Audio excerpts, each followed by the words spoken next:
So a very warm welcome to all of you on behalf of Azim Premji University. Delighted to be presenting today's program in our series of public lectures.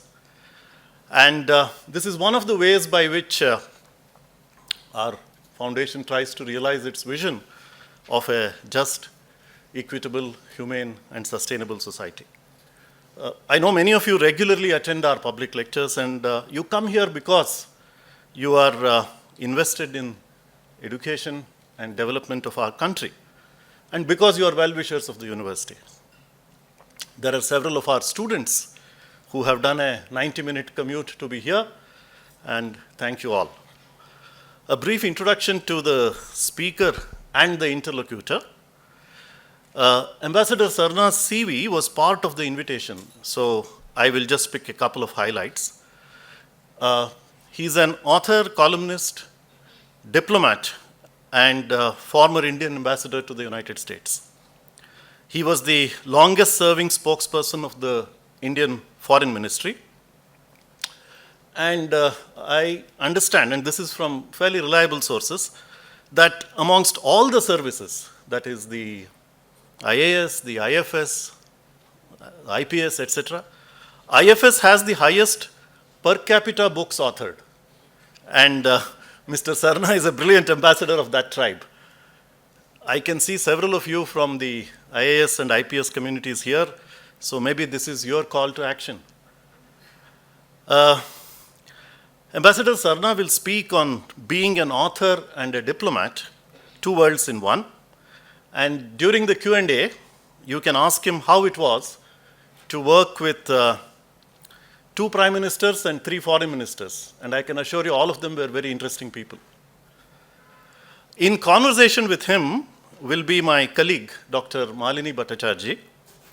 Malini is the Associate Director of the School of Development at our university. She is eminently qualified to be the interlocutor for today's topic. She is the author of the much acclaimed book, Disaster Relief and the RSS, Resurrecting Religion Through Humanitarianism. So the author side of it is, the case is done. As regards the diplomacy part of it, she must also be good at it because Nagpur had a kind word for her work. A bit about the program for this evening. Soon after this introduction, Ambassador Navtej Sarna will deliver his talk for about 50 minutes or so. He will then be in conversation with Malini. And at the end, we expect to have around 15 minutes for audience questions. Please join me in welcoming Ambassador Sarna.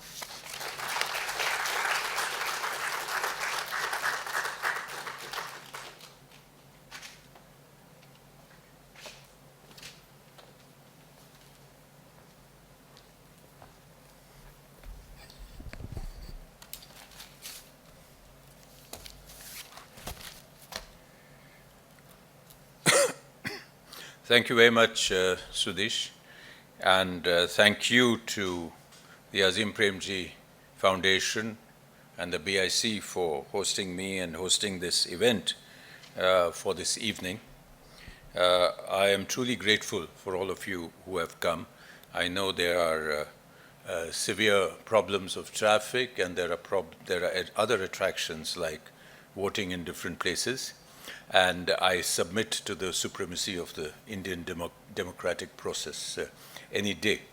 But I know very valuable friends are here. I know some of you have to slip away, and it's perfectly fine.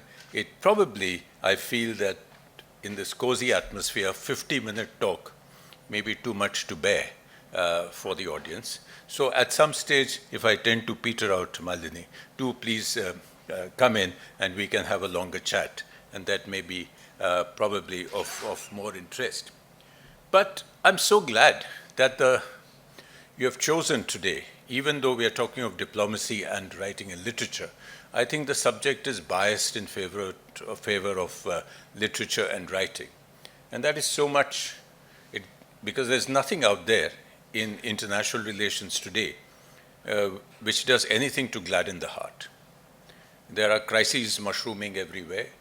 There is an absolute lack of global statesmanship. There is an absolute lack of idealism. What you see more is realpolitik being brandished and celebrated. It's all, people are doing that. There's a rise of geopolitical rivalries like the old days once again, the so-called international liberal order, the post-World War II order. Whether it was truly liberal or not is a different question, but at least it held the peace.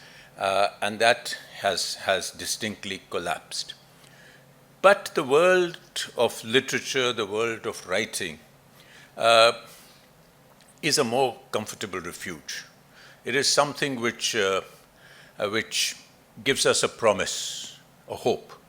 And it is this promise and hope that makes writers, poets, novelists, short story writers, and to some extent diplomats, actually go on working in the hope that one day things will become better.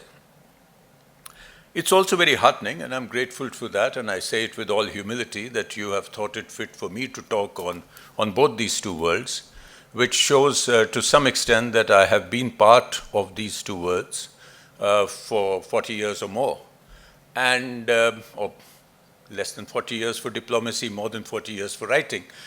And to some extent, I think I have, if it is not too presumptuous a word, have actually given my full devotion to both these two worlds. As I was telling somebody during this recent interview I did this afternoon, that these were like two deities who were in front of you, and you had to approach them with equal devotion. The minute you showed less to one, that deity got angry, and then you had to suffer for a few years or a few months. So it has been an exercise in balance. But it is something which I have not minded, because there would be probably no two other vocations to which I would have devoted 4 decades of my life with greater eagerness and greater passion. So when a friend suggested that we talk this evening on the diplomat as an author, I made only one counter suggestion, and I turned it around, that it should be the author as a diplomat. Because for me, this is not a technical distinction. I think it really matters what comes first. What sort of and that makes a difference. That really makes you a different kind of writer. Are you a kind of writer who would go on writing whether or not you were a diplomat? Or you became a writer because you spent several years as a diplomat? Now, nothing wrong with being one or the other, but I would rather speak on the author as a diplomat, because I feel that is my kind of person. Because that decides what your basic passion is, what your predilections are, what your tendencies are, what your thinking is, what your mindset is. In my case, and if you permit me to indulge, I'll start this on a personal note and then possibly let's see where it goes. But in my case, there was no doubt as to what came first. I was born into a family of littérateurs. Both my father and my mother were writers. Both did fairly well in Punjabi writing and so on, very well recognized. And the only thing the house had was books. That was the only heritage, that was the only legacy, that was the only treasure. And books, literature, writers, and the art of writing, the problems of writing were sort of, the milk with Bonvita that one grew up on. And so somewhere it was inevitable that I would turn to writing. So after I was done with writing doggerel for school magazines and writing funny stuff for the wall newspaper in the college hostel, I wanted to break into somewhere where I could reach a wider audience. And naturally, very soon, in the 70s, where one grew up in Delhi University, I see Ram here, who grew up with the Delhi University at the same time. There were actually far greater avenues to write for a young person than I think today. Today, of course, you can write on your blog, and you can write on social media, and you can create a website, and fine. But there's still, maybe I'm old-fashioned about this, but there's still something different than writing on your own blog and actually writing what used to be called a middle in the Times of India, a 300-word piece, which, certainly you felt that, the world had recognized you. Possibly, there were middles every day, but you felt that today was the big day. So I started with those middles, and sooner or later, there were bigger things, and I think the first time my name actually appeared in a major newspaper was 1977. It was somewhere in August. And I think no lover has waited with greater anticipation for his beloved than I waited for the newspaper wala that morning. I was in Jubilee Hall Hostel, and I was hanging from the parapet of the 3rd floor, waiting for the first sight of the newspaper wala, who would be carrying what surely must be the most important article that appeared since the Gutenberg press. And that was my article on coffee houses, which appeared in the Sunday magazine of the Hindustan Times. And then other stuff followed. We wrote about various things, and there were features to be done. Very, very, very interesting experiences. I won't bore you with too many, but one of the best was, I don't know if those who have traveled by train in India in the 70s, whether you traveled from Assam or Nagaland all the way to Delhi, on every station you would see on the walls written, Rishte hi Rishte, 27 Regarpura, Professor Arora, Mil to le. Well, hum mil kya hai? I went to see him. And I took my photographer friend, and we went and we met him. And he was an amazing man. He was sitting in this small flat in Regarpura, and he had these decks of postcards, the old postcard, on which people had written to them, my daughter, my son, age this much, complexion wheatish, this, that, whatever. All those ads were there, and he was classifying them. And he was classifying them according to qualification, according to caste, according to age, and so on. And then I said, I want to write about you. So he said, yes, aa jaiye. So he told me to come on a particular day, 3 or 4 days later, where he had his marriage bureau. The marriage bureau was on the street in Regarpura. And in Regarpura, you have the slums and the pigs coming from the nala. Amidst all this hullabaloo, there was this gathering of people who were coming, and he was doing what today is called networking. His memory was so good that he was actually putting people in touch with each other and saying, your daughter is interested in this, here's a boy who's, etc. And I heard this crazy conversation where the boy's parents were saying, our boy, he does science, This year he's probably going to get the Nobel Prize. And the girl's parents were saying that, yes, our girl did science in school, but then sort of, so stuff like that was happening. It became a cover story for the Youth Times. I also did a story on the sex bureaus. There was a man with a big white turban whose picture used to be stamped on every tree in Delhi, Hakim Harkishan Lal. And he used to sit in Lal Kuan, and he promised you sexual vitality, which would be good for next 7 lives. And when I called him as a journalist, he said, Hakimji is in Hardwar. So I decided I went to him as a patient. And there I spent about an hour with him. And that too became a story for Youth Times. So on and so forth. Slowly the scrapbooks began to fill up. And as the scrapbooks began to fill up, even as they began to fill up, and one had fairly decent success, I even had a visiting card as university correspondent of the evening news for Hindustan Times, which was a very sought after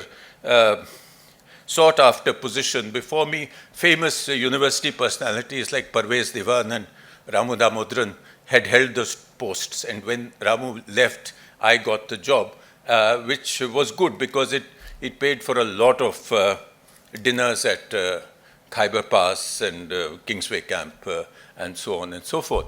So I even had that. But even then, I knew that this was not going to be a job. Because journalism as a profession, before the corporate media came in, before big television came in, was not a well-paid profession. It was an idealized profession. It had a role, it had a meaning for itself, but it was not a well-paid. They used to say that, you could either afford the cup of tea or the biscuit that came with it. You could not have both at the same time. And so it was very clear. But despite that, one day I was called by the chief editor of Hindustan Times and told that, look, why don't you, I've seen your features, why don't you become a reporter with the Hindustan Times? And after a day's thought, and possibly I recall a kind of admonishment by my father, I went back and told him, no, I think I will study a bit more. Because you remember, those were the days when D.R. Mankekar's book had come out. It used to be called No, My Son, Never. And he was telling his son, so to speak, not to become a journalist. So I knew that somewhere I would have to find another profession. And there was a desire to join the Indian Foreign Service, because that was the thing to do in the 70s. I had very particular reasons for wanting to do that. But before that came my way, I was off into a corporate job in Bombay. It was a very well-paid corporate job. It was with the Tata Administrative Service, which we used to jokingly say it is Tata's adopted sons. And we were really well treated. I had a lovely paying guest accommodation on Marine Drive, lots of money to throw around, anything I wanted to eat at Taj Bombay, and so on. But when the offer for the Foreign Service came, I did not think twice. So that was diplomacy calling. And even in those 3 months, despite the fact that Bombay, I still call it Bombay, Bombay had done something to excite my writing. I only stayed 3 or 4 months in Bombay, but it impacted me very deeply in my writing. And that stuff kept emerging in columns. In my first novel, We Weren't Lovers Like That, it kept coming up in short stories. And that experience, because there was something from the novelty of Bombay for the Dilliwala, was huge. There was some freedom in the air. There was some edginess, which we did not have in Delhi. But when this offer came of the Foreign Service, I had already sat for the exam before joining the TAS. Even the TAS did not mind. Only thing I was told was, if you are leaving, don't leave by the front door of Bombay House, because that will demoralize your friends and colleagues. Leave quietly. So I left by the spiral staircase at the back of Bombay House and went straight to the Rajdhani to move on to Mussoorie and so on. But the reason why I was so keen to join the Foreign Service, rightly or wrongly, was that I felt it would help my writing, primarily. Because I just felt that here was a chance to see the world, to experience the world, to get out onto a wider landscape, to learn different cultures, to meet the random stranger. I mean, I could have done all that in Bombay probably, but this was the way I thought. And I think that is something which has stayed on for 40 years, 4 decades later, 10 books later. I don't have a single days of regret on either front.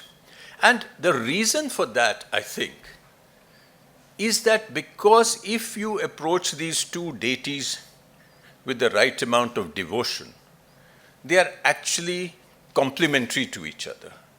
There's no contradiction involved in this, because diplomats are writers.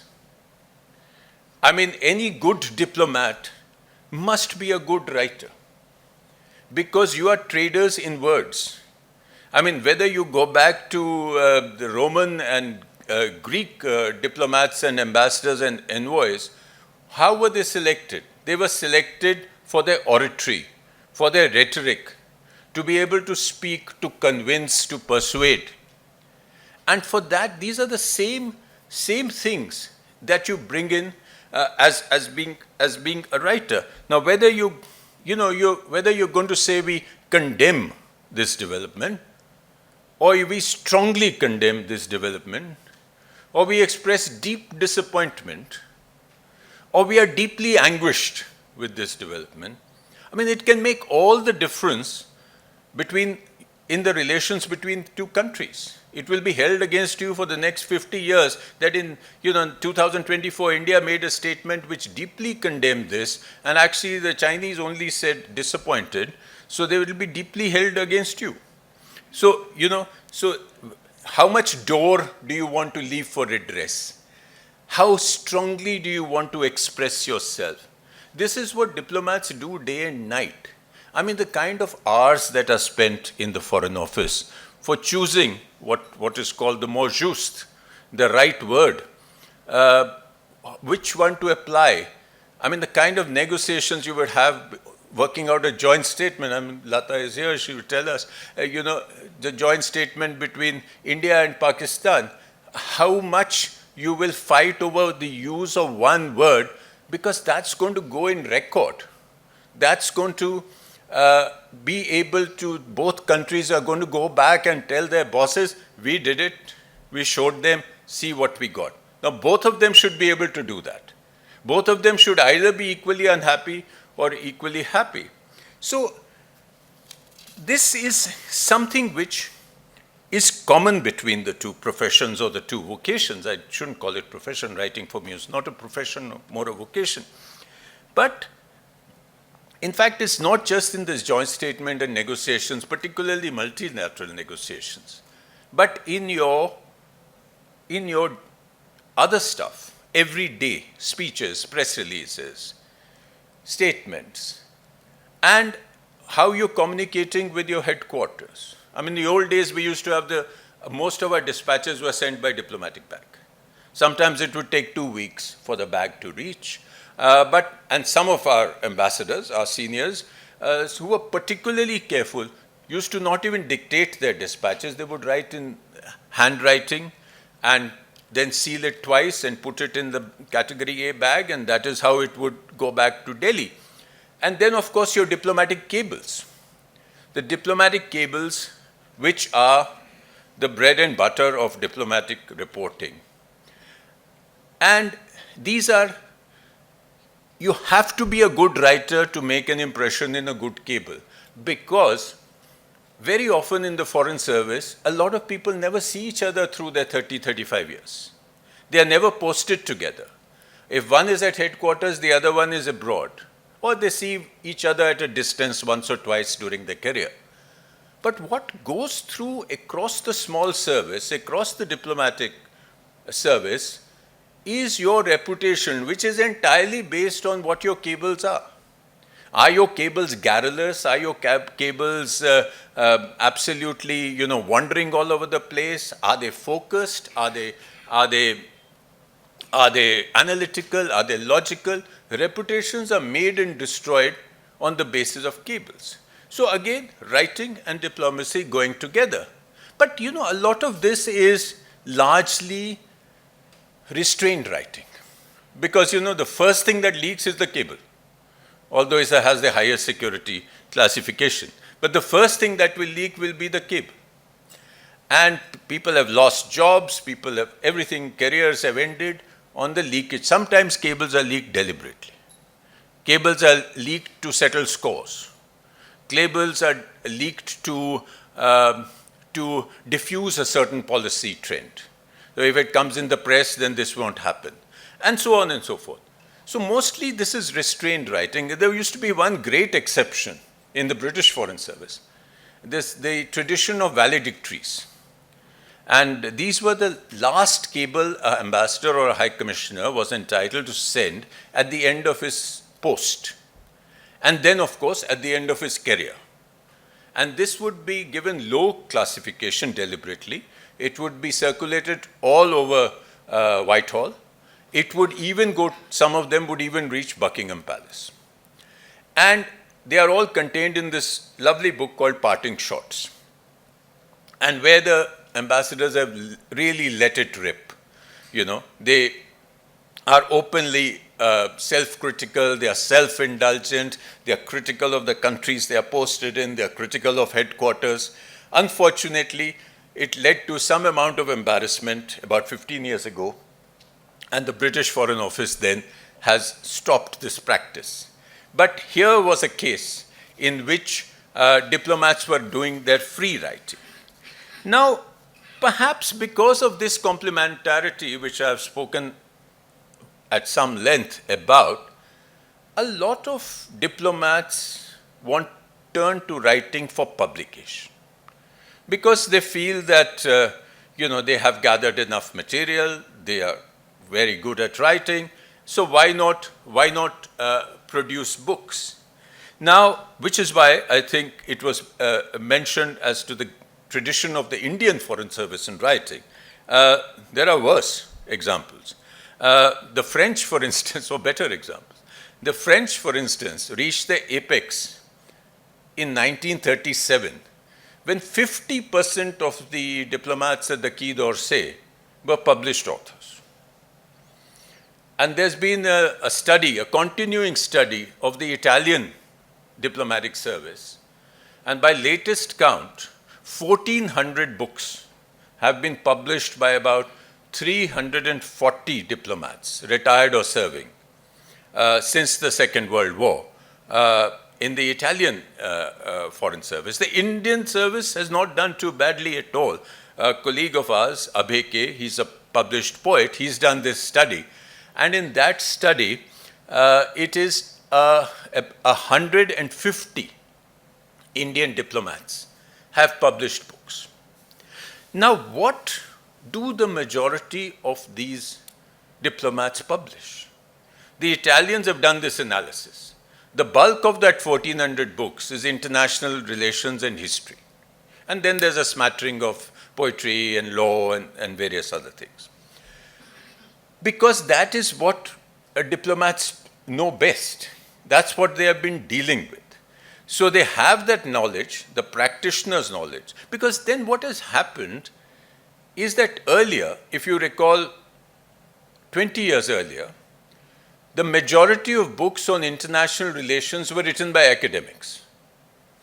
Or at best, they were written by senior journalists who had been covering international relations for years.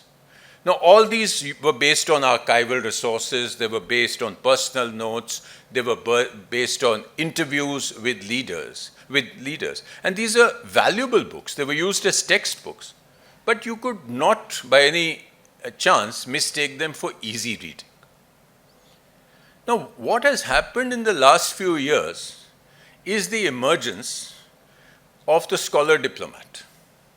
A lot of our diplomats at age 60 are asked to walk out of South Block. Their car is taken away. Their house will be taken away in 6 months. Nobody will send them the newspaper the next morning. They have so-called retired. But they are too young.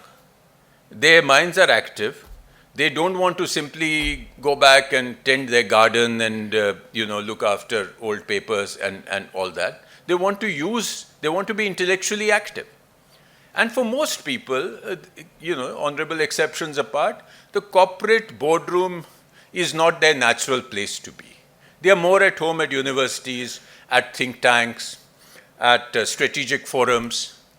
And here they get, research assistants, they get subscriptions to expensive journals, they get, platforms to speak, they are involved in track 2, track 1.5, etc., etc. And this is what adds to their ongoing self-validation and their intellectual activity, and all to the good. Now, it is these diplomats who in recent years have produced this amazing set of books, which are scholarly works from a practitioner's point of view on China, on Pakistan, on West Asia, on the UN, on Africa, on the European Union, and so on. And these are, again, they are what is called a new genre, maybe a new genre of popular foreign policy. These are usually without footnotes, without heavy writing. They are readable, they are well written. This is the diplomat as an author. The distinction that I was trying to make right at the top of this talk. And they have to face one problem, of course. what to write and what to leave out. A lot of them have kept personal notes, detailed diaries of conversations. Where do they conflict with the Official Secrets Act? How much can they reveal? So everybody finds their own solution or finds a way to defend what they have written. And a lot of our colleagues, a lot of my colleagues have, ex-former colleagues, have written these very readable books. But let me now turn away from this and go back to the author as a diplomat. And this is the creative writer as a diplomat, as against the scholar diplomat. This is the person whose basic passion is writing, but he also has to show enough commitment to diplomacy, more than simply that this pays my bills. He actually has to be a fairly good and a fairly successful diplomat, otherwise he will be under attack sooner than later. Now, there may be not so many people of this kind amongst these various services that we have talked about, but some of them are better known. I mean, the first one who's very well known is Geoffrey Chaucer, who was, and I have it here, he was the first literary man to practice these dual arts. He worked for the English Royal Service and conducted diplomatic missions on behalf of King Edward III in France, Spain, Italy in the 1360s. And all the time he was writing. In fact, there's one essayist who's written a long essay on this subject. His name is Robert Fay. And he actually takes you further back. He takes you to Paul. And he quotes from Paul, the apostle. He was the emissary of the nascent Christian nation. And he was traveling in present-day Turkey, Syria, Lebanon, etc. And there he recounts his adventures in his famous epistles. And he writes in his letter to the Ephesians, "Pray also for me that whenever I speak, words may be given me so that I will fearlessly make known the mystery of the gospel, for which I am an ambassador in chains." So it goes back even to Paul the Apostle, if you take Robert Fay's word for it. But if you come back to the medieval period, the most famous writer of Italian vernacular prose, Giovanni Boccaccio, the author of the Decameron, was an ambassador. He was an ambassador for Florence, and he was named ambassador to Lombardy, to Rome, and sent on different missions. John Donne, the famous poet, he was sent on a diplomatic mission with the Viscount of Doncaster to save the crown of Bohemia and to avert a war between Catholics and Protestants. This mission failed, and it resulted in the 30-year war, not because of John Donne's fault, because he actually got decorated during this mission. And most interestingly, the man from America, the man called Washington Irving, short story writer, essayist, biographer, and most famous as the creator of Rip Van Winkle. He was the American ambassador to Spain. Now, it's a delicious thought. He's sitting around the chancelleries of Europe, sipping Spanish sherry and thinking up of Rip Van Winkle. And so there are many others, but these are how men of letters have thrived in these two different words. If you come nearer our time, there are as many as 8 poets who have had diplomatic experience, including at the level of ambassador, and have won the Nobel for literature. They include some famous names: Octavio Paz, Pablo Neruda. The Latins in particular have a very rich tradition of the writer-diplomat. Ivo Andrić of the erstwhile Yugoslavia, Czesław Milosz of Poland. Now, many of these were not career diplomats, but they did stints as diplomats. For instance, Neruda. He was already well known as a poet at the young age of about 20-some for writing, the 20 love songs that became world famous. And when he was about 27 or 28, he just expressed a wish to a friend of the foreign minister that, hey, I'd like to go abroad. The next day, the foreign minister of Chile gave him a list of places to choose from to go as consul. And for some reason, Neruda chose Rangoon. And, but he was a committed communist, and later on, he had nothing like diplomatic objectivity and this thing. He clearly took sides and ended up at one point in his career, after doing several consular posts, he ended up as the ambassador of Chile to France, which is what he wanted to be. Now, in this group of 8, my personal favorite is actually a man called Georgas Sephiris, or more commonly known as George Sephiris. His published books are George Sephiris. He was a Nobel-winning Greek diplomat, and he was a career civil servant. And he became a Nobel-winning essayist and poet. After his death, it was found he also had a novel, and he had 9 volumes of his journal. I like him because, to be honest, he treaded many of the paths that I have treaded. He spent a lot of time in Cairo, in Jerusalem. He spent, traveled all over British Mandate, Palestine, and ended up also as the ambassador to the United Kingdom.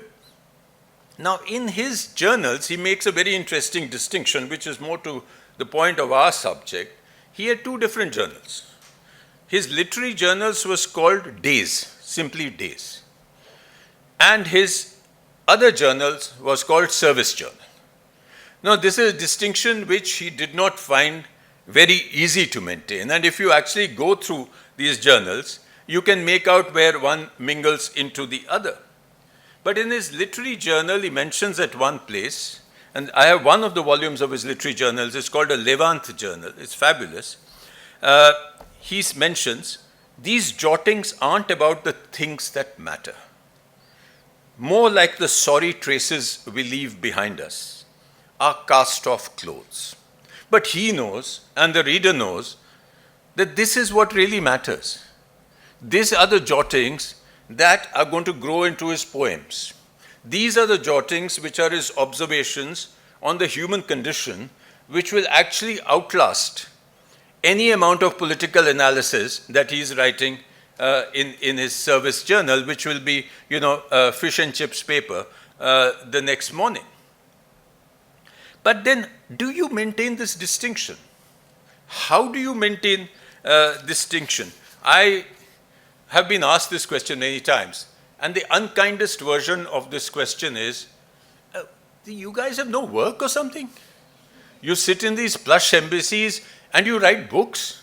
Why don't you do some work to earn your living? Now, these are people who don't know. Because as I said, I will not deny that occasionally there may be a diplomat who may look for a light appointment to say, I really need to finish this book, so let me have a quiet 3 years somewhere. But most of us have too much of a conscience to do that. It is a bit dishonest to do that. It's a bit like fixing a cricket match. So, if you don't want to go in with that burden on your conscience to write a book. You want to be able to go in and say, I did both. And therefore, many of the diplomats who write have done, fairly heavy jobs, because sometimes they simply have to work twice as hard. And they have to cut out a lot of other stuff. They have to cut out a lot of unnecessary travel or socializing or weekends, and spend it rather in the archive or in their study. The other question that is asked, and I think it was floated around during one of our conversations this evening, is there a contradiction?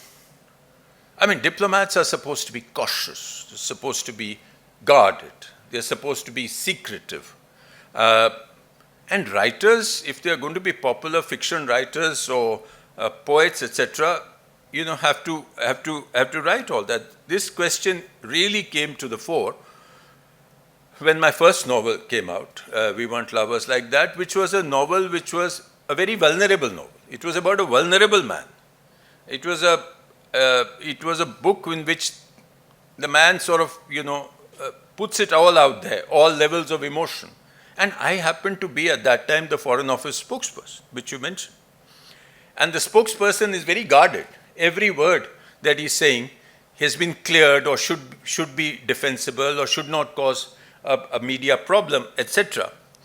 And at that time, a lot of people asked me, how do you do this? I know that in the conversation which I had on stage with Barkha Dutt, she said, you're supposed to be spokesman, you're supposed to be very careful, etc. How can you write a soulful book? How can you become soulful? So I said, Barkha, it's people like you asking me these tough questions that makes me soulful. So that moment passed. But that was the truth. It was a contradiction, and one had to bring out the fact and survive it, that people don't need to be unidimensional. People can actually carry off more than one thing. So what exactly does the writer bring to diplomacy? We've already talked about the language, etc. I won't go into that. There's also a deeper sensibility. I'm not saying that diplomats who are not writers would not be sensible, or have that sensibility, but it's a game of percentages. Because of the fact that the person is doing his other thing, there are certain things which he's more likely to catch, rightly or wrongly, than somebody else. Then he brings to it, normally, and any good diplomat should, but a writer diplomat definitely will bring, a kind of intellectual curiosity. This is what Primo Levi called the cheerful energy. As if you don't have that cheerful energy, which both a good writer and a good diplomat should have, if you don't have that willingness to engage, then you should not be a diplomat. And you should certainly not be a creative writer. So here again, the two words meet. And he's more likely to approach a place where he's posted, I would dare to say, at a more civilizational level. What T.S. Eliot calls the historical sense. This historical sense that the past is not just the existence of the past is important, but the past is always present. Now, if a person approaches a country from the point of view of literature, he's more likely to get to that point very quickly. For instance, a lot of writer diplomats, and I can again only give my personal example, I hate to generalize, there have been far too many generalizations in this talk so far anyway, but my personal example, I always approached a country through a novel. Because there's more a good novel can teach you about a country than the pile of briefs that we will read, we have to read them. But there's more to it that you can, when I was posted to Israel in 2008 as ambassador, I remember the first few Shabbat afternoons when no phones were ringing, and I found this beautiful that on a Saturday, you can have a day and a half from Friday afternoon to Saturday night completely for yourself. I went through the novels of Amos Oz. I read The Black Box. I read Yehushua's Mr. Money. And those two books themselves proved to be priceless as an introduction to a very, very complex and stratified Jewish society that I was going to engage in. And all this happened in the first 1 month. Now, the other advantage that a writer has is that he opens up a new door, usually. Again, it's not that a non-writing diplomat won't do it, but he'll make a special effort. A writer diplomat naturally opens doors of other writers in that country. You form a new congregation of readers because they accept you more easily. If you say, this is my book, may I give it to you? And the chap will say, yeah, but I must give you my book. And there starts a new relationship. I suppose it would happen between two scientists. It would happen between two sportsmen if he were doing that role. But I'm speaking from the point of view of now this, I have followed this passionately. I have looked for writers in every country. I've even looked for dead writers. In my very first posting in the Soviet Union, one of my most memorable days was the day I could actually visit a few miles out of Moscow after a due permit and all that, a writer's village called Peredelkino in 1983, early spring, and find the grave of Boris Pasternak. And Boris Pasternak is not a name which is easily recognized in the Soviet Union, or wasn't those days. But finally we found three elderly ladies in this village with their babushka shawls and scarves and overcoats and all that. And I asked them, and she said, look for the 3 pines. And I found the 3 pines, and right under that, there was Pasternak's grave. And it was Easter Day, and somebody had placed Easter eggs. It was a memorable experience. Since then, I found Graham Greene's grave. I visited the houses of Hemingway. I've talked to every living author I could get my hands on, whether it's Paul Theroux or Mario Vargas, or I've walked around, the roads that Joyce walks around, Joyce's hero walks around, and so on and so forth. But these are again your contributions to diplomacy, and in the process, hopefully, you do something for India. You also project some part of India. But then, this is as if the writer is only giving. What does he take away from diplomacy? I'm going to cut this a bit short because, as I said, we have to do it. So, what does a writer actually take away? Again, it depends what kind of a writer is. But for me, as I started with the idea of travel. Now, there are people who don't need to travel to write. I mean, Chekhov famously said that all you need to write for a short story is look around your room. But I find travel extremely exhilarating. I mean, just when you stand at a railway station and you hear the trains, you want to start writing. You begin to observe things which you have become dull to. And so this diplomatic life, in 1980 certainly, perhaps less now, opens up this lifeblood of travel for you. And you can just absorb as much as you want. I mean, a lot of writers need travel. Even a famous writer like Graham Greene, he would have an idea, he would have a human dilemma, he would have a character in his head, but he needed a place. He would set the story in place, so he would travel. He went to Africa to write A Burnt Out Case. He went to Cuba to write A Man in Havana. He went to the Indochina to write The Quiet American. He goes to Haiti to write The Comedians. So he had the story, he had the character, he had the contradictions that he wanted to talk about, but he needed a setting. So a lot of people need it, and I think certainly I have used this as material.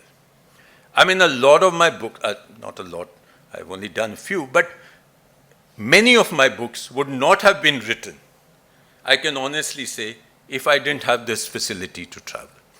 I mean, the most obvious case is Indians at Herod's Gate, which I wrote because I had the ability to not only be in Jerusalem for 1 week, for 10 days, no. I was there for 4 years. I could go into Jerusalem whenever I wanted. I could walk every lane anytime I wanted. I did all that and brought out this story which was waiting to be written, but had not been written. The story of this Indian hospice, which goes back to 12th century and, various things. I don't have the time to relate the whole story, but that was a book which would not have been written if I wasn't traveling. My book, Second Thoughts, would not have been written. It was a list of columns, literary columns for The Hindu, but over 7 years.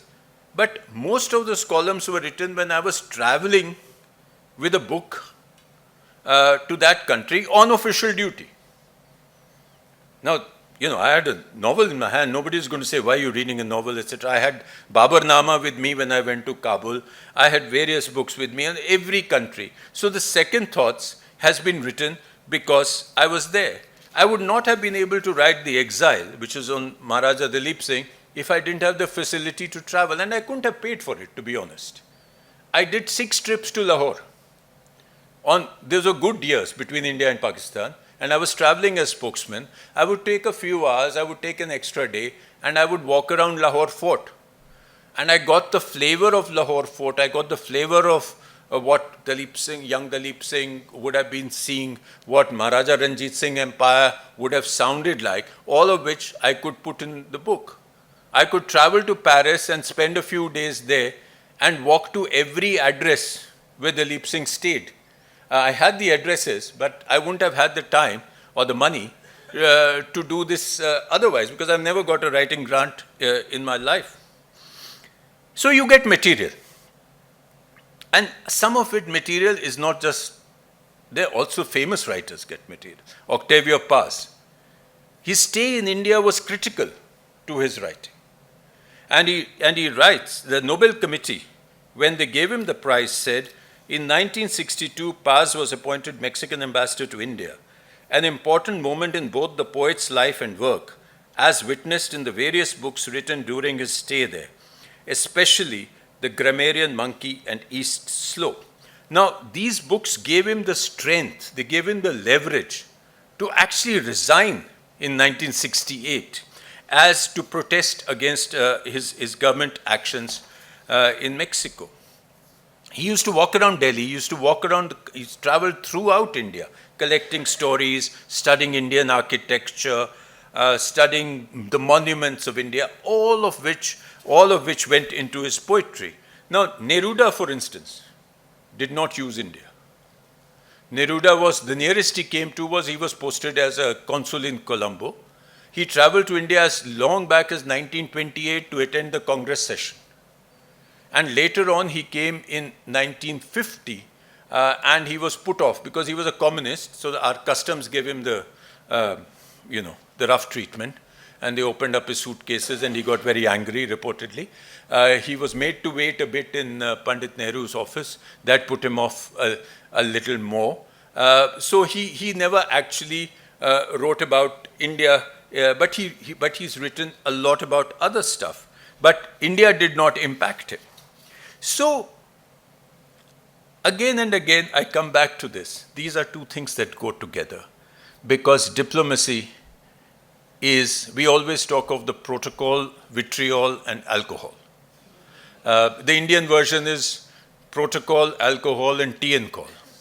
But nobody remembers the sweat, because very often diplomats are posted in remote places, in difficult places, crisis-ridden spaces, roads are being bombed, bullets are falling in your garden, radioactive cloud went over us in Poland from Chernobyl. You are in a lot of difficult situations. And there, if you are a writer, and again, I'm generalizing this to a writer, but I tell young diplomats, what is your second string? Unless you are something, you will fall victim to Mr. Walker, Mr. Johnny Walker. And that is what takes some of our best people. So again, this is a refuge which the writer in particular has, and anybody else, but I'm talking as a writer. It restores your sanity. It gives you a world to withdraw into. And I'll only quote once again from my friend Seferis. He says, the treadmill of my public life shows no signs of letting up, nor does the exhaustion or the sense of shame that are the price of our daily bread. One good thing comes out of this tournament. It hasn't assimilated me. I'm not like the foods it habitually digests. As a man of letters, I belong to a world that it shuts out. So let me just end by saying that after 40 years, after 38 years, when I left the Foreign Service, I did not have a single day of angst. I did not feel neglected. I did not feel deprived. I did not feel in search of a job, because I had my other partner, writing, actually waited for me. And the two worlds have sort of, today when I look back, I can't draw the borderline. They sort of melted into each other like, a montage melts into each other in a well-edited film. So it's become like that. So thank you very much for listening to this speech of self-indulgence. and wonderful to have all of you. Thank you.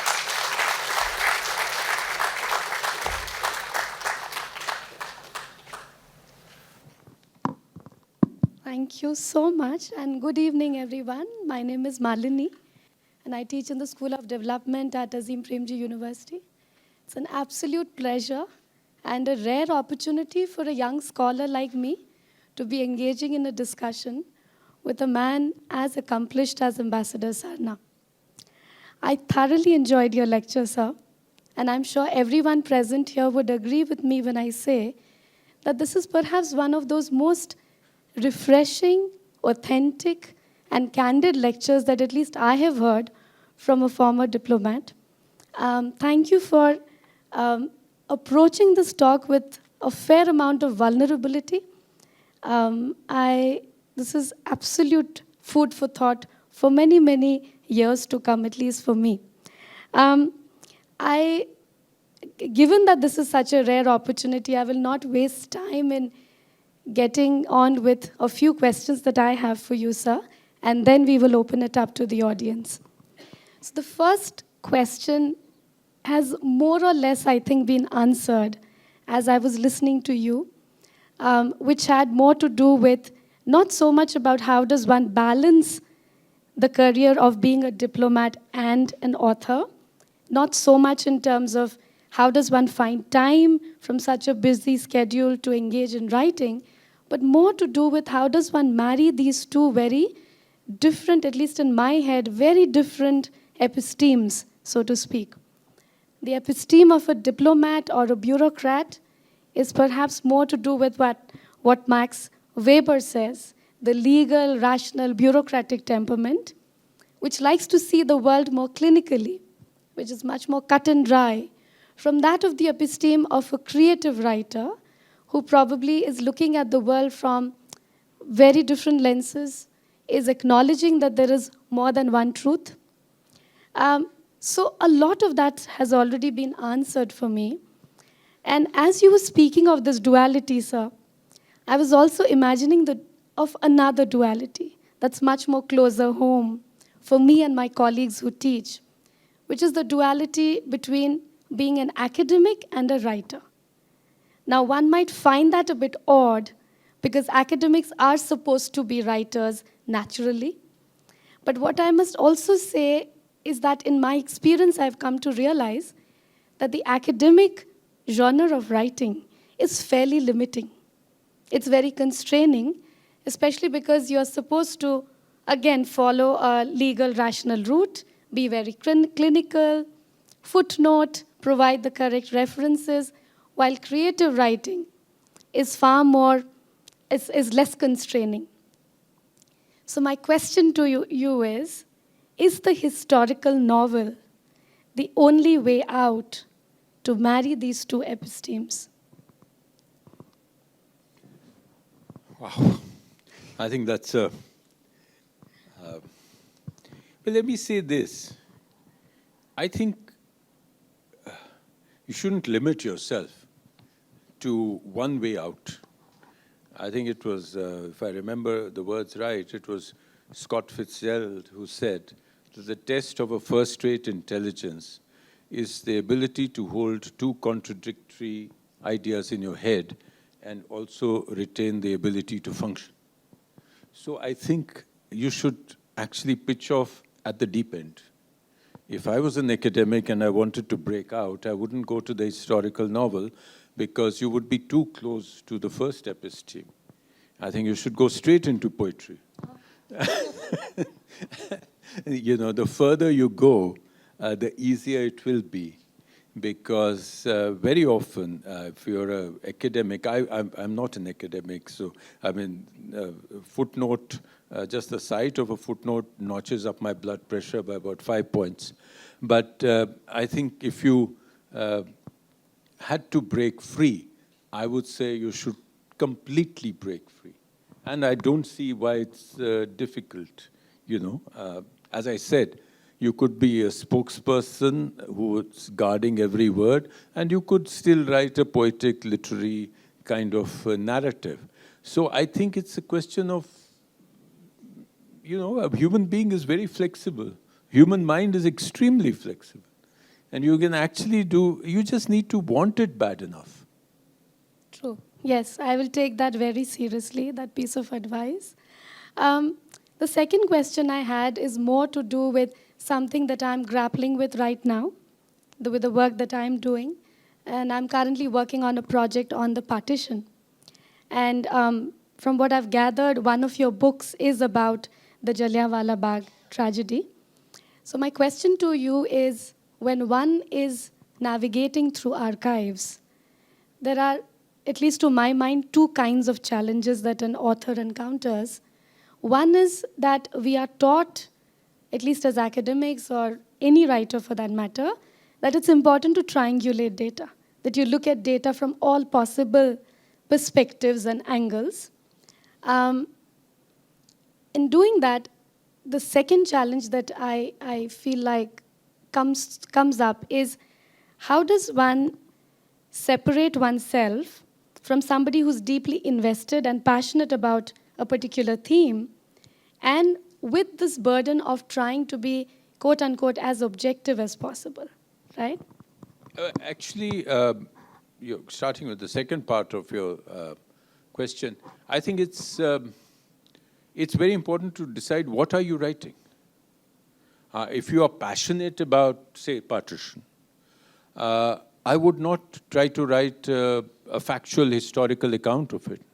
Because if my passion comes in the way, I can't be objective. Then I'm not doing a service either to the subject or to the reader. Then let me go into fiction. Let me go into poetry. So if you are actually writing about a historical event, I think you have to do what you said, the first thing. You have to check everywhere. You mentioned Crimson Spring, which actually works around Jallianwala Bagh, but several other things at the same time. But I took a firm decision that I would try to present every historical fact as it is. So no history has been distorted. And just to make sure that you have different versions, 2 of the 9 protagonists are English officers. So it's their point of view, what they were seeing.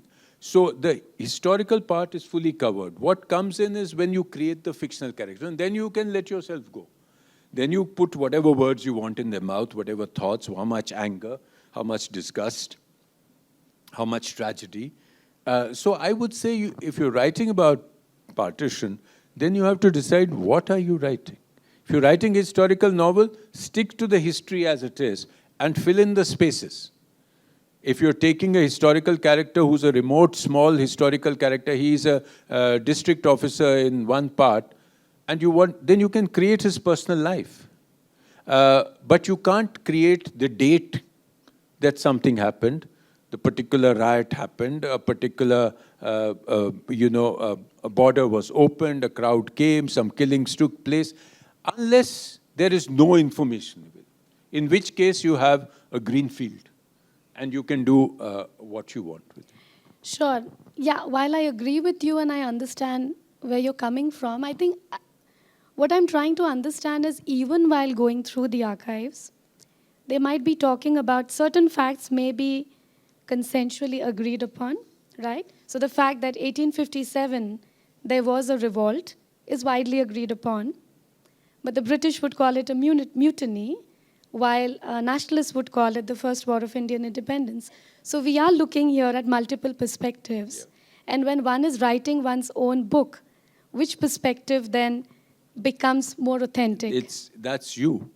Again, in Crimson Spring, it says right in the prologue that history is a history of human beings. And the way history is written depends who you are. It will always differ from the white to the brown, right, from the victim to the perpetrator, and from the historian to the novelist. So again, that is why you have Marxist historians, you have revisionist historians, yes, you have subaltern historians. That's why you have different types of historians. So this battle will carry on. Sure. You can't be the perfect historian. Right. So it is a story of multiple truths then. It is. Right? It is. And there is no one truth. Sure. One of the things that you said, you actually began your talk by talking about early influences in your life. My father often says that intellect, like wealth, is not built in one generation.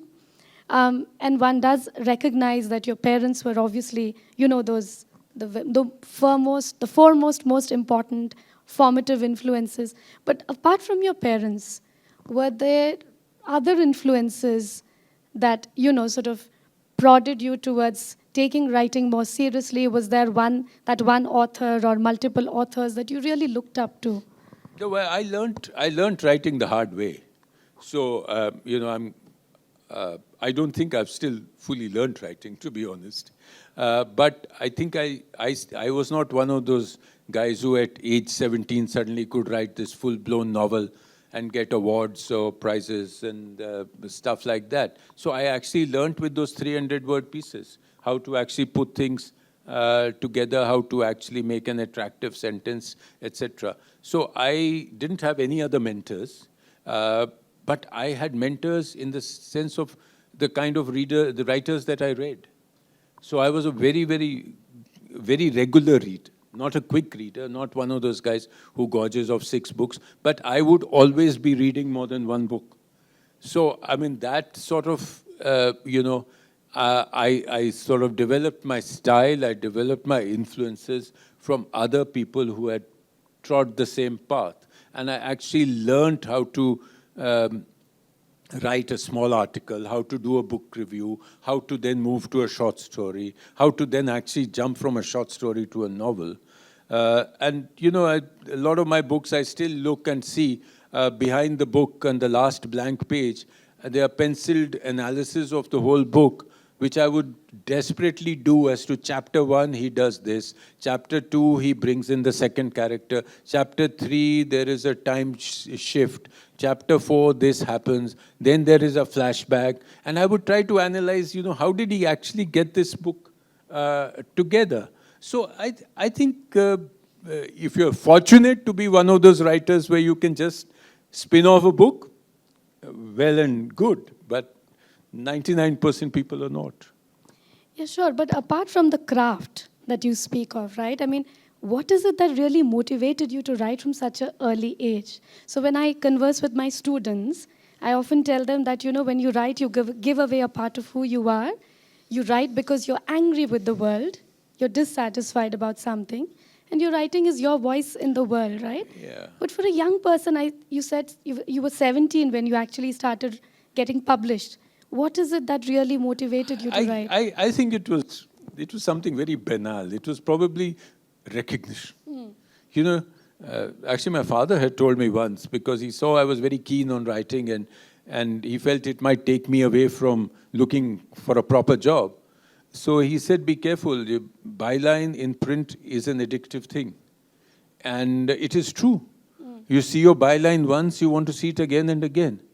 And I'm quite honest. I mean, I was looking for literary recognition. I was not a sportsman. I was looking for that as my path in the world, quite honestly. When I take a look at your entire body of work, it's extremely eclectic, right? So you're moving from a story based out of Jerusalem to a book on Nanak, to another one on, the Jallianwala Bagh tragedy.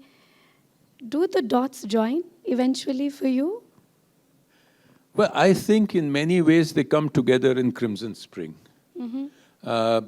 Because that, I thought, is where I felt that, I had actually managed to put in what I would think was, a mature effort, in which I had stopped learning, and I had actually put down what I had learned. But otherwise, I think each of those books was a challenge to myself. That okay, let's try a historical novel. I want to do a travel book. So there were multiple sort of things, and then some things just come straight up. Some things, for instance, the Book of Nanak, I would not have written, except I had a free 3 months, And Penguin at that time was looking for a book like this. So they wrote to me, they commissioned me, and I sat down for 3 months and I wrote that book. But for that, the rest of it has just been that somebody saying it and, you know, it getting stuck in my head that, let me do this. And then not worrying that it was a different genre, you know. And some things are again organic, like short stories, my collection of short stories, Wintry Evenings. They were not written in a run. They were stories written over a period of 15, 20 years. So then finally the publishers decide, okay, we can actually take a book of short stories of yours. Initially, nobody wants your short stories. Everybody I send my short stories to, they said, okay, very nice, but come back with a novel. So ultimately, after 2 novels had been published, they said, okay, now give in your short stories. So, you know, some things are organic, so it carries on like that. One last question from my end. I know everyone's waiting with a lot of patience, which I cannot resist. Being a woman scholar myself, is of all the diplomats that you mentioned while you were speaking, diplomats who combined the world of writing and diplomacy so well, I didn't hear you speak of any woman diplomat, not because they perhaps to do with the fact that in the older days, there wasn't too much of an opportunity for a woman to do either one or leave alone both, given that caregiving responsibilities in most societies are often disproportionately placed on women. But is there hope for women diplomats to combine these two worlds? I didn't leave out women deliberately. I never do. But I think you're absolutely right that, you know, when you're talking of the medieval period, etc., I don't think, I mean, there were great women writers, but they were not in public life, right? But again, you would find a lot of scholar diplomats amongst the women. But then again, if you actually went through the 150 Indian diplomat authors, you would find a lot of our women diplomats. You have a Bangalore personality, you have Nirupma Menon Rao. She's written both academic book on China and she's written poetry. And you have several others who have written novels, who have written poetry. But I did not break down the Indian list. Fair enough, yes. Thank you so much. And with that, let's open it up. Yes. Can somebody... you would have to... Go ahead. To those who want to ask questions, they'll have to come here and ask it one by one. And for those who are interested in buying Ambassador Sarna's books, they are displayed outside the auditorium. Thank you.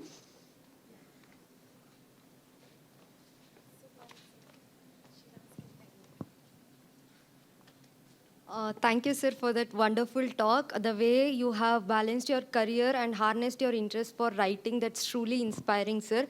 Sir, I wanted to know your opinion about younger generation civil servants, sir, because there is so much of pressure to clear the exam and clear the exam at a very young age. So somewhere, don't you think that this limits their exposure and somewhere they lose out their rigor to pursue their interests, other interests? So your opinion about younger generation civil servants, and do you think there should be a change in this whole approach towards civil service, the clearing process and all that? You know, it was always a difficult exam to clear. And even in our time, which is 45 years ago, incredibly, it was a very difficult exam, and the age was the same, probably even younger. I mean, we used to have a range of 21 to 26. Today, I believe it is much more. You can carry on, you know, well into your 30s. And it's never too young to get into the service. I got into the service as 21-something. I was barely 22 when I was in the service. It holds you in good stead when you come to the senior positions because you have a couple of years extra beyond your peers. But actually, you know, it doesn't stop you from anything because clearing the exam is the beginning. The road starts after that. It doesn't end there, you know.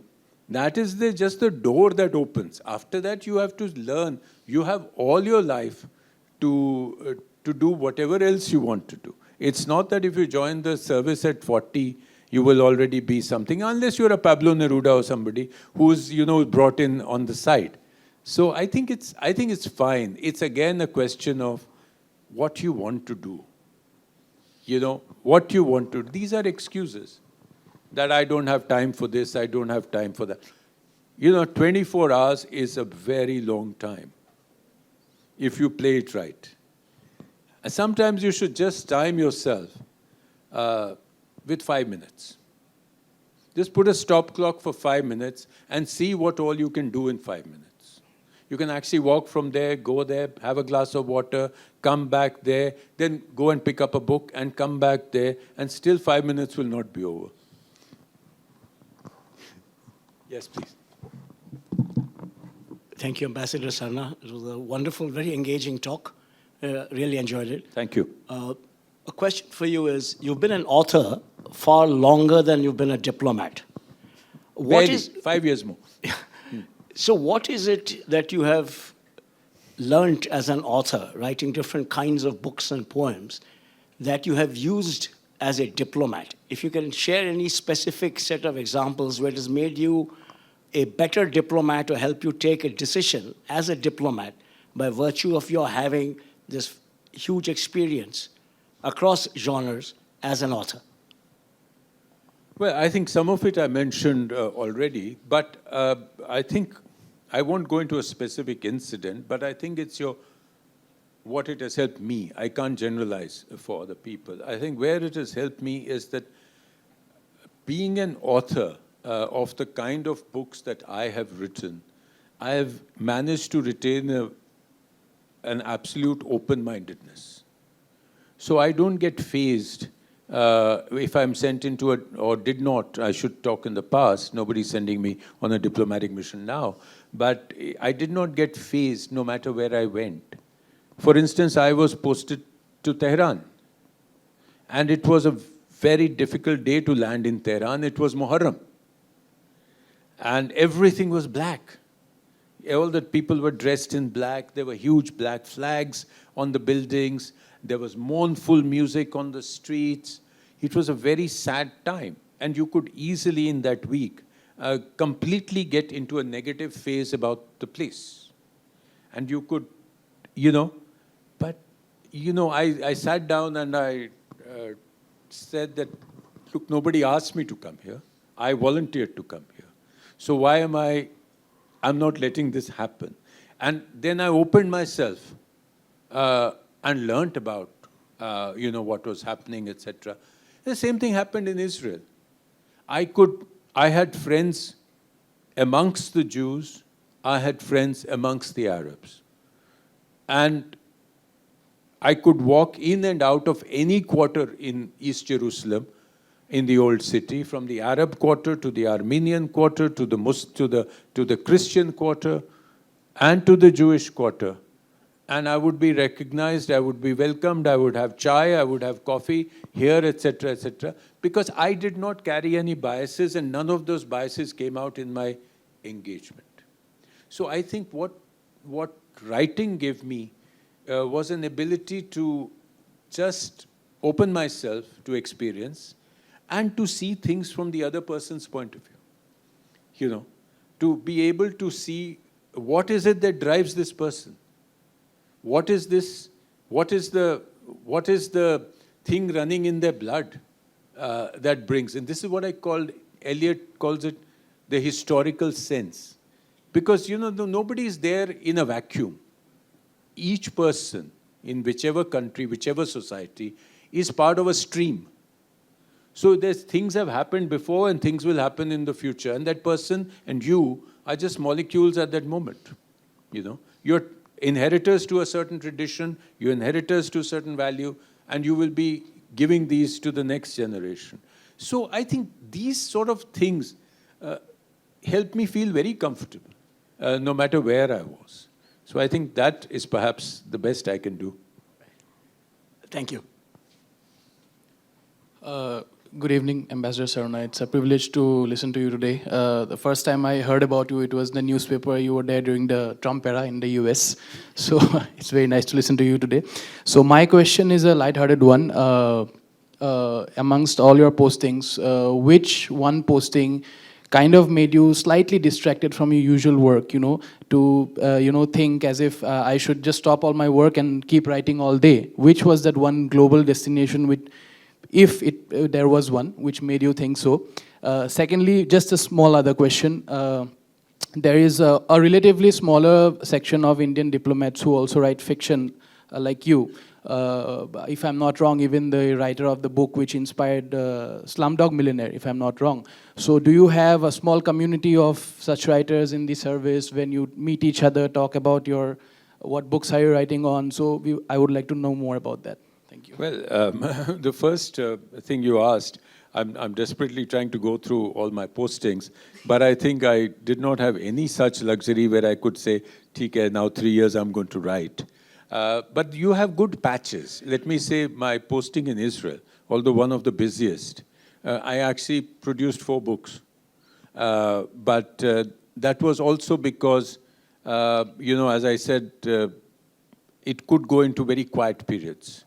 You had the Shabbat, Friday afternoon you shut, and you couldn't for love or money speak to anybody on Saturday, and usually not on Sunday either. So you had a couple of days every week where if you were alone and you didn't really want to, you could concentrate a lot. But that's also it's a function of many other things. It's a function of how ready your books are. Sometimes it's just a question of putting it together. But no, otherwise, I had to give primacy to my diplomatic work. As I said, otherwise it would have been like fixing a cricket match. I had to be honest to myself that the government is paid to send me here. They keep me here in good comfort. They pay me decent money. I have to, and there is a professional pride. You don't want to be known in your peers as diplomats as, oh, that guy, that writer chap, he's sitting there, wo to kuch nahi karta hai, wo kitab likhta hai. Anyway, people say that. Anyway, people say that. And you ascribe it to jealousy. But you don't want to become real. The second point, yes, we do have a small community. It's not that we have a club or something, but there are people who you normally run into each other, like this time at the Jaipur Lit Fest this year, we actually counted, we had 19 ambassadors who were there, retired mostly. 19 of them, but not all of them were writers. About 7, 8 of them were there as audience. 7, 8 of them were there as writers, and out of which about 3 would be there as creative writers, 3 or 4 maybe. The rest were scholar diplomats. But you know each other's books, and you try never to tell somebody what you're writing. Sir, what about Bhutan? Was that place interesting for you? Fabulous. Absolute heaven. It was beautiful. And it was Bhutan of 35 years ago, and today Bhutan, Thimphu has become a sort of thriving city. That time it was a one-horse town, literally, thankfully. There was just one strip bazaar, and there was a wonderful, it was a great experience. And I was just beginning to write my short stories. So it was really the beginning. Many of the stories that you find in Winter Evenings were actually written while I was in Bhutan, including the title story. Good evening. Thank you for a very interesting talk. I have 2 questions. You said that words were crucial to the job of an ambassador and could potentially break or make your reputation. So did you ever feel writing fiction that you could be viewed directly or indirectly, it could have an impact on your job as a diplomat? Secondly, as far as I understand, being a diplomat, your job is to project India in a certain light. So was that, was that something that you felt spilled into your writing as well, consciously or subconsciously, wanting to project India either in the official, according to the official narrative or against it? Well, I think the first part you said whether, sorry, can you repeat the first part? Did you ever feel that it would impact your reputation, the fiction that you wrote? Yeah, no. I thought, I was always confident that it would add to my reputation. And I'm thinking beyond the small bunch of, critics you would always have in any profession who would try to say that, he's not doing his real work. He's writing a book. Oh, you've produced another book, which is a very loaded sort of statement, But I was looking at a world bigger than that. I said that, and I had seen this, again, I had seen this from my father's situation. He was a civil servant and an author. And he was always better known in his service because he was an author. So I was quite confident that if I produced good stuff in my writing, it would only add to my reputation. On the other hand, the other question, because of the nature of my writing, I'd never faced that issue. Because if I had been writing politics, or if I had been writing foreign policy, or if I had been writing geopolitics, then I would have to worry that, am I projecting India the right way? Even on fiction? No. No, I was honest to my fiction. I mean, somebody mentioned Slumdog Millionaire. Vikas has written that book. He's a functioning, serving diplomat when he wrote that book. And it shows India in very different light. But then I think the world is mature enough. We are not trying to hide the realities of India. I mean, this is not a propaganda world in which the world is closed and you can project something and people will believe it. People are seeing everything everywhere, whatever is happening. So no, I don't think I ever faced that contradiction in any of my books. Thank you. Yeah, hi, good evening, sir. Thank you so much for the enriching and a very simple talk that you gave to us, fairly relatable as well. I wanted to know that with the recent popularization of foreign policy matters, with the age of social media in the past, say, 7 years or so, with even the minister, E.M. Jaishankar, writing his pieces, The India Way and Why Bharat Matters. These are all fairly creative writing pieces, but also indulge foreign policy matters, to some extent realpolitik as well. How has the interest that has been piqued in the citizens of India changed, or has it changed anything or molded the way diplomats or the Indian headquarters takes its approach towards foreign policy matters and the statements it makes and the work it does?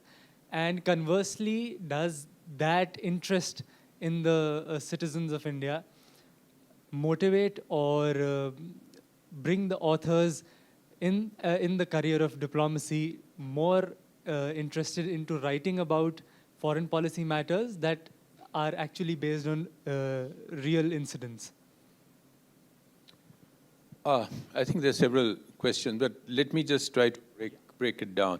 One, of course, is the advent of social media and the growth of social media. That has happened over the last few years, the change in technology. And more leaders, I think, are now talking directly to the public. So through the social media. So you see a lot of people, including, you mentioned the External Affairs Minister, they tweet out their stuff directly. But it doesn't mean that serving officers are writing on foreign policy. Not yet, and they won't, because that goes against your conduct rules. So the minister is different. Minister is a political personality, and it's his job to project foreign policy of India in a particular way. And that's why he's done his books. But I don't think we have reached the stage, and I don't think we will, because the Foreign Service, as such, will stick to its rules of conduct. And they will only write about foreign policy, etc., either with clearance or post-retirement. So I think what you're seeing is a lot of more active interaction, but that is a function of the social media. Because now immediately the minister can reach out, can put out a statement, can put out a view, and it will reach millions. So that again is a function of technology which constantly keeps changing. Yeah. Thank you so much. Thank you.